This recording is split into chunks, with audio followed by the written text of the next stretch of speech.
Associated Press reports that Iranian-born U.S. businessman Farhad Azima was contracted to fly weapons into Iran in the mid-1980s. This part of what became known as the Iran-Contra scandal, which involved the illegal shipment of U.S. arms to Iran. In 1991, he's said to have smuggled 18 tons of arms into Croatia during the Balkan War.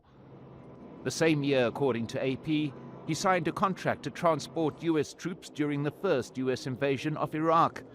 More recently, he was paid $8 billion to supply food to U.S. troops fighting in Afghanistan.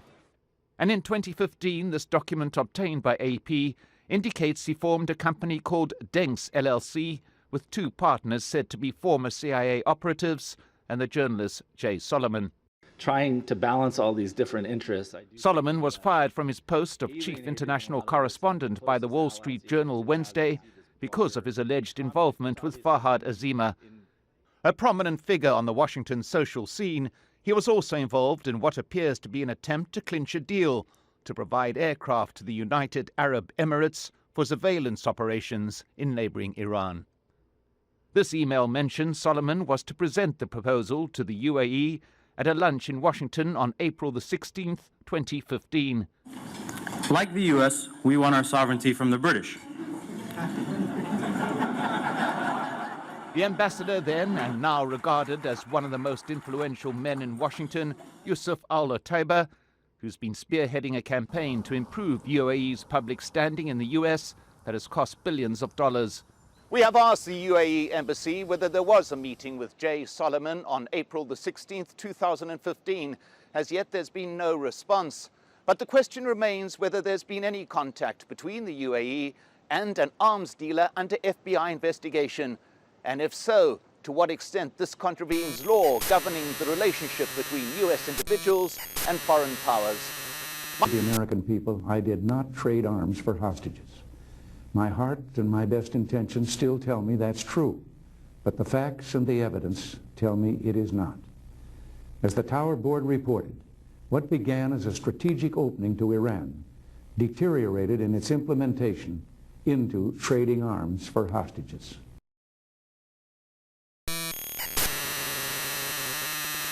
Indian Springs records indicate that Global was overdrawn at the bank by an average of $150,000 a day. When Global filed for bankruptcy in late 1983, it listed $15 million in debts to unsecured creditors, including about $280,000 to Indian Springs.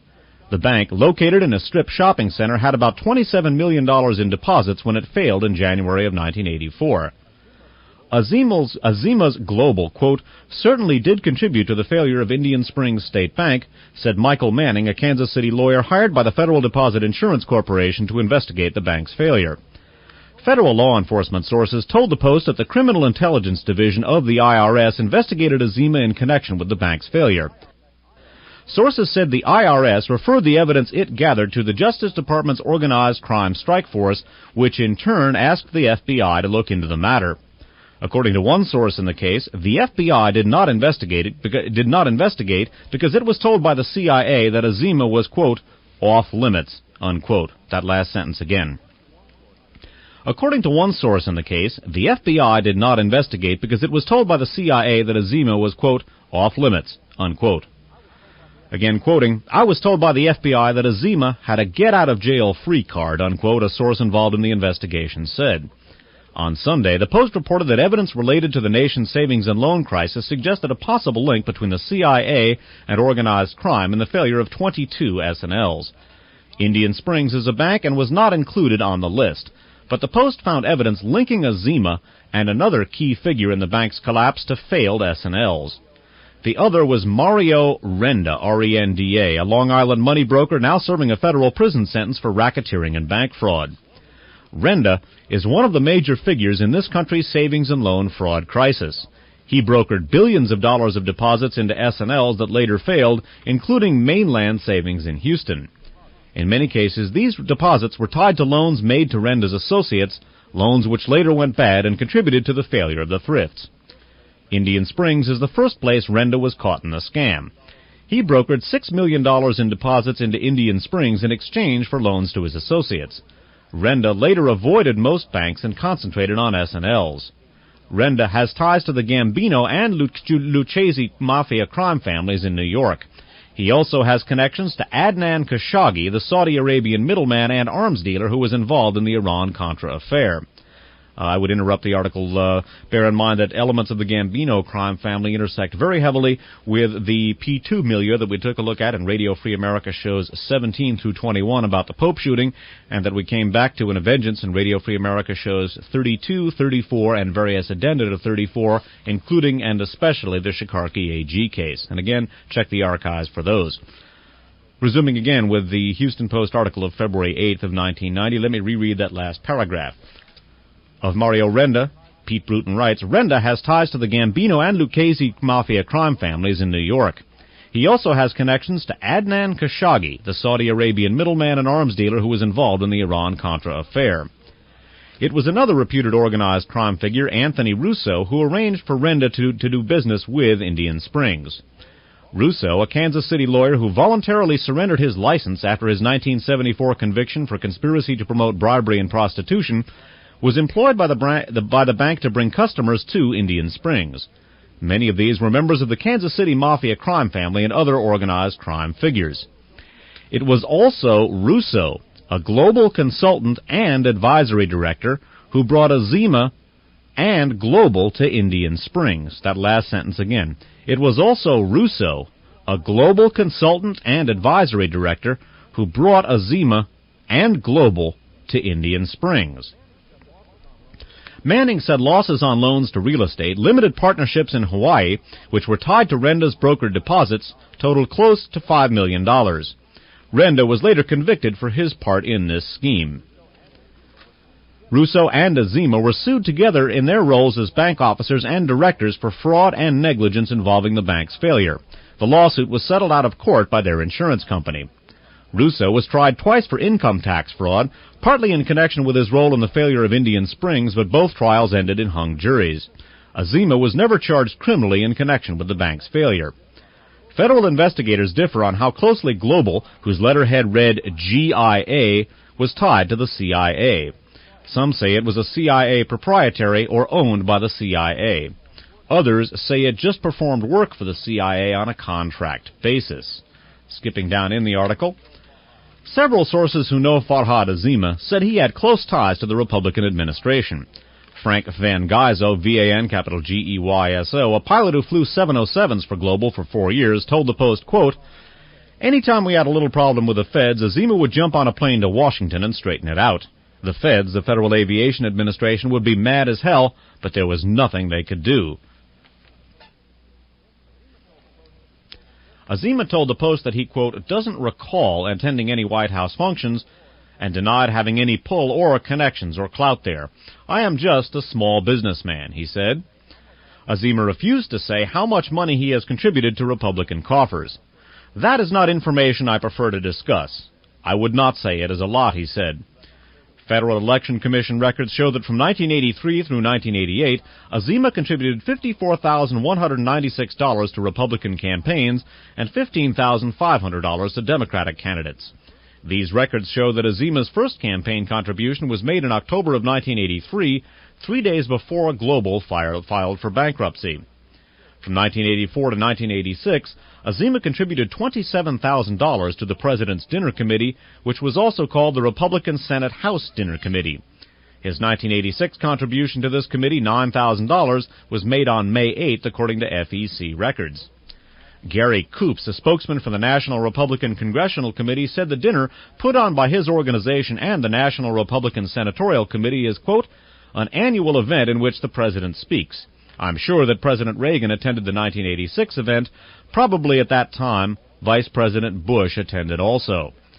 It's a fairly large event, one of our major fundraising events of the year. Those invited are people that have long supported the Republican Party or, for that case, President Reagan, major donors, or people like that, Coops said. When asked when and where the 1986 event took place and whether Azima attended, Coops said he would research the question and get back to the Post. He said he had not responded. Let me begin again. When asked when and where the 1986 event took place and whether Azima attended, Koop said he would research the questions and get back to the Post. He had not responded as of Wednesday night. Several weeks after Azima reportedly visited the White House, a Boeing 707 owned by Race Aviation was used to ship 23 tons of arms, including TOW missiles, to Iran as part of a secret arms for hostages deal. A number of publications identified Race as being owned by Azima and his wife. Now, this is one of the important connections here. I'm going to repeat this, the Race-Azima global connection. Several weeks after Azima reportedly visited the White House, a Boeing 707 owned by Race Aviation was used to ship 23 tons of arms, including TOW missiles, to Iran as part of a secret arms for hostages deal. A number of publications identified Race as being owned by Azima and his wife. Azima told the Post he neither owned Race nor had anything to do with it. In the same interview, he later said that his brother owns it.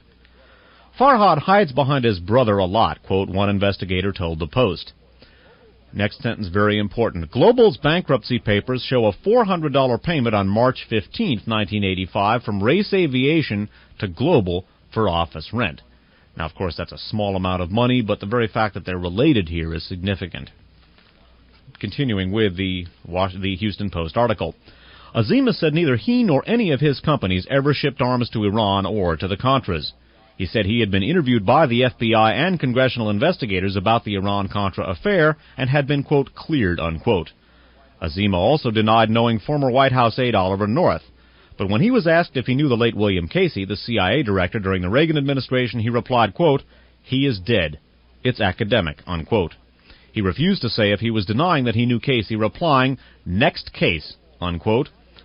Global hauled arms and military equipment all over the world for private companies and governments.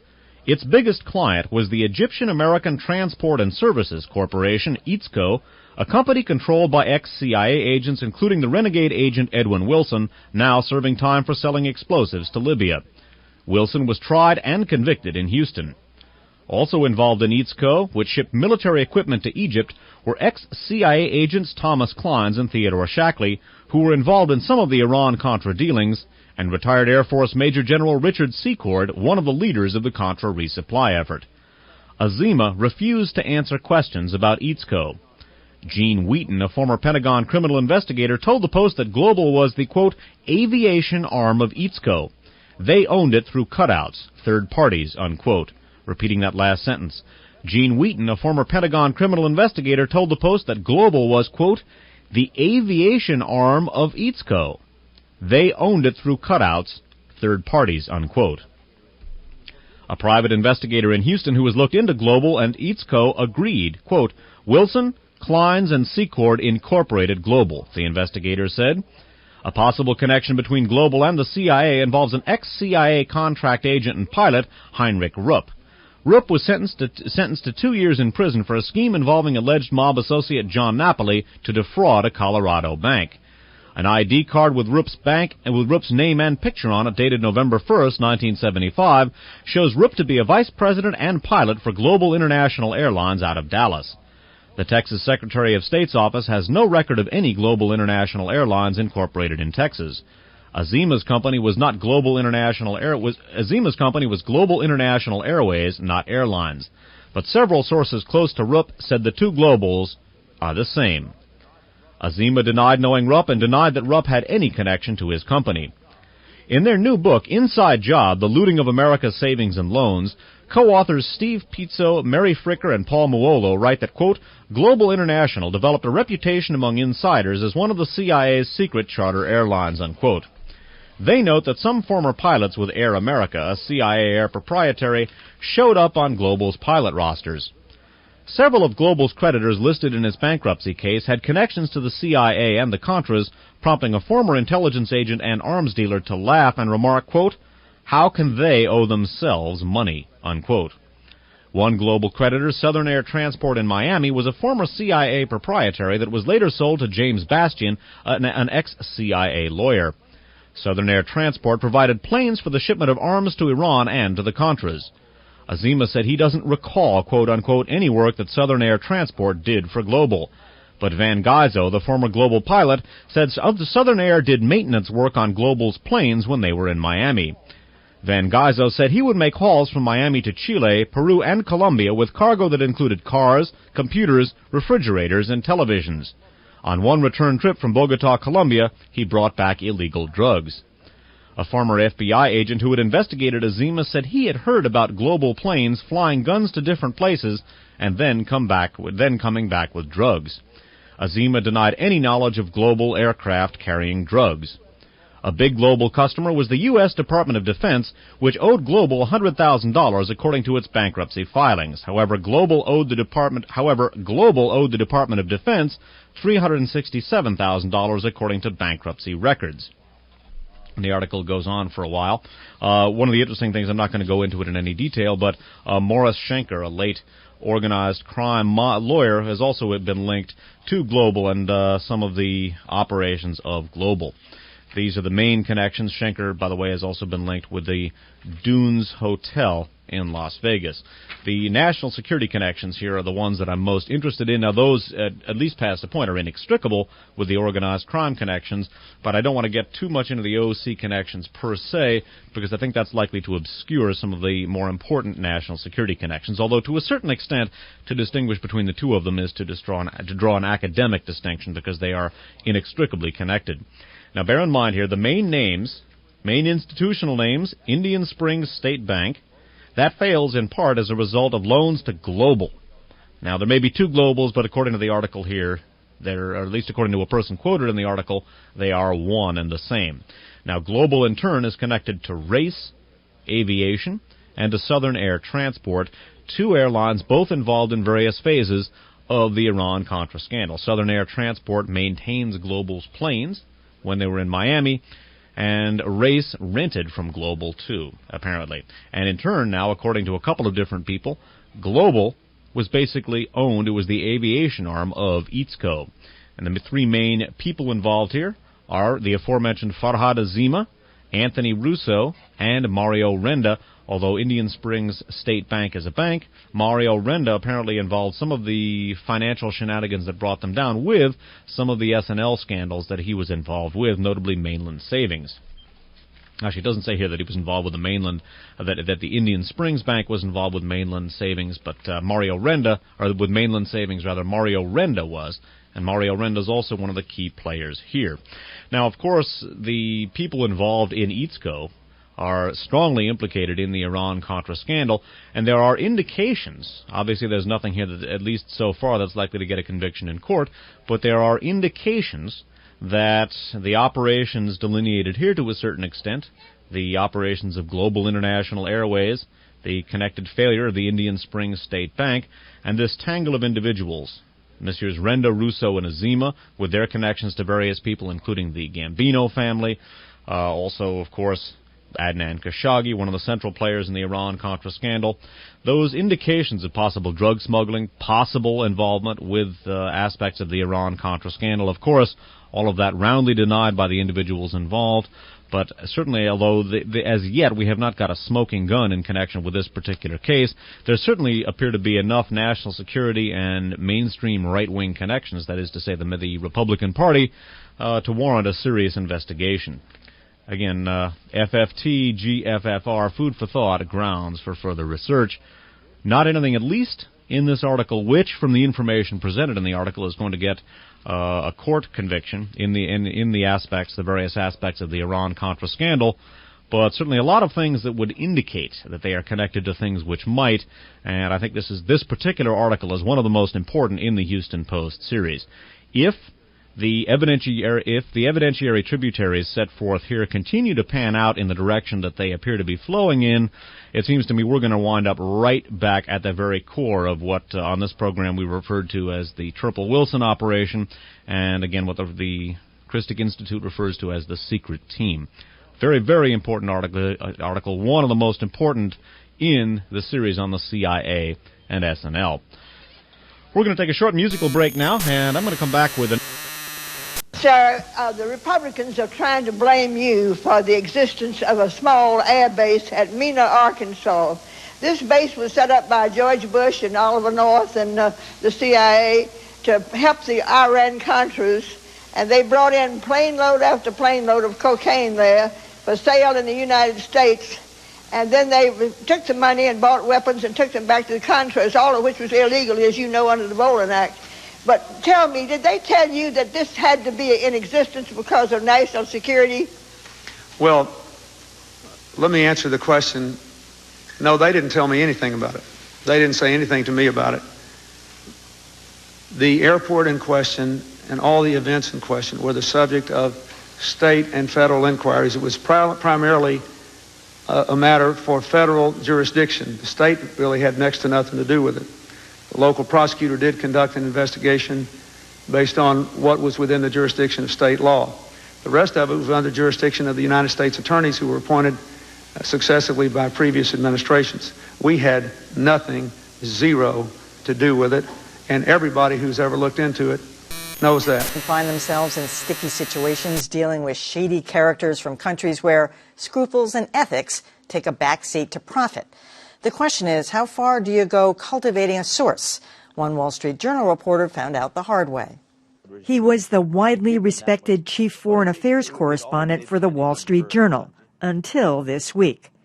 Turns out Jay Solomon was offered a 10% stake in a company that sells arms to foreign governments. The story unraveled when the Associated Press started looking into a company run by Farhad Azima, an Iranian businessman who has reportedly ferried weapons for the CIA. When the AP noticed correspondence between Solomon and Farhad, they asked the Journal why it appeared Solomon was doing business with an alleged gunrunner.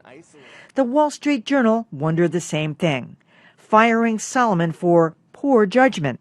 In a statement, Solomon said, "I clearly made mistakes in my reporting and entered into a world I didn't understand." Well, Farrah, you've been a foreign correspondent. First of all, I don't know what he means by I made mistakes with my reporting. Yeah. It sounds like it was confusing reporting with a business deal. And was he trying to cultivate that source? And was this the way he thought if he took 10% of this deal, he might get to the real story of what was happening? Was the guy like an undercover gun runner or what? So I should say that I know Jay Solomon. Yeah. And I mean, he's widely widely known. And, he used to kind of brag about knowing, he had great sources and he would, talk about these shady people that he knew all over the world. And so it's possible he was investigating something, cultivating the source, and the source asked him to push this document, and that, he didn't make it clear that he's not involved. It's shocking. Nobody I know can believe it. No. I mean, it seems to me when you're covering the international arms trade, you probably are interacting with a lot of people who are not fully conversant with the norms of American journalism. I would assume that the Wall Street Journal's ethics policy doesn't have a line about participating in gun running businesses, but that's probably because they never thought the situation was going to arise to begin with. I'm not sure that we can really tell exactly what the full story is from this correspondence. It seems as though if there was really evidence that he was involved in this kind of thing, of course. There's no evidence he'd actually profited, we should say that. Right, that he didn't take the money. Yeah. But it's possible that he led this guy on to think that he was interested. Yeah, I mean, two quick things. First of all, as Farrah says, I wonder if he was simply leading this guy on as part of his reporting, which was an incredibly poor lapse of judgment, but he may never have had any intention of taking any money from this.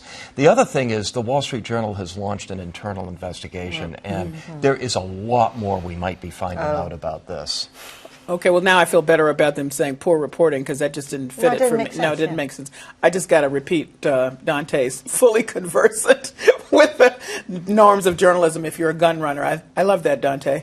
Alleged gun runner. Okay, alleged gun runner. I don't know what else to be said. I just was open-mouthed about it. Yeah, really. Yeah, good. That's all, folks.